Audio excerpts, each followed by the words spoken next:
avec Emilien Jacquelin. Bonjour Emilien. Bonjour.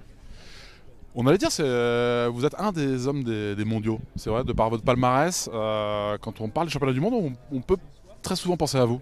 C'est vrai que ça va un peu plus avec mes qualités et aussi mon état d'esprit où je toujours pensé que l'audace sur des championnats me permet toujours en tout cas d'être proche de la victoire et j'aime beaucoup engager les courses, j'aime prendre entre guillemets des risques donc c'est vrai que ça me convient plus qu'un classement général où il faut être tous les jours aux avant-postes. Ça veut dire que vous préparez l'histoire différemment. Je trouve que mentalement, oui.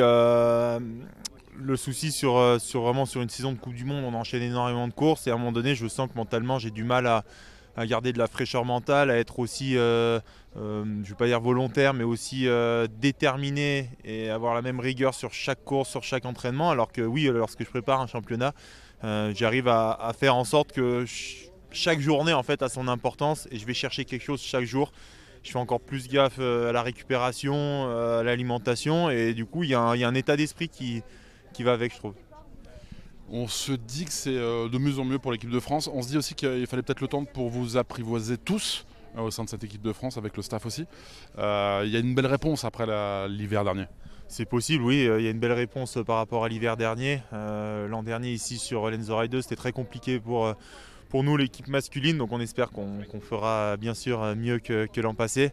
Après, oui, je pense que c'était autant un temps d'adaptation pour le staff et pour nous aussi, où on avait mis pas mal de choses en place l'an passé, différentes des années précédentes, et on est revenu sur une préparation plus naturelle et normale, en tout cas par rapport à nos antécédents. Donc je pense aussi que ça a son importance et chacun arrive à y mettre un peu plus d'engagement aussi dans les courses, notamment dans les relais.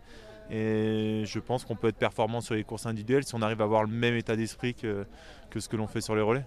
Un petit mot de la piste, Emilien. Où est-ce que ça peut se jouer sur les skis?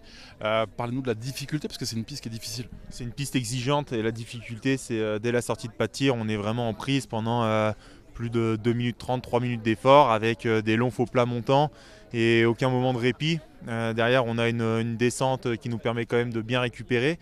Puis une deuxième partie en plat montant où ça demande beaucoup de puissance et ne pas avoir mis trop de cartouches sur le début de course. Donc il faut savoir bien gérer son effort et surtout essayer de terminer très fort. Je trouve que c'est une piste qui peut ressembler à un petit peu hors field zone avec vraiment des grandes parties où on va avoir à skier tout le long sans récupération et ça ressemble moins à ce qu'on peut voir sur le mois de janvier où finalement c'est des pistes très rapides où beaucoup de personnes sont capables d'aller vite. Là je pense il faut être en forme et il faut être un bon skieur pour aller chercher les médailles.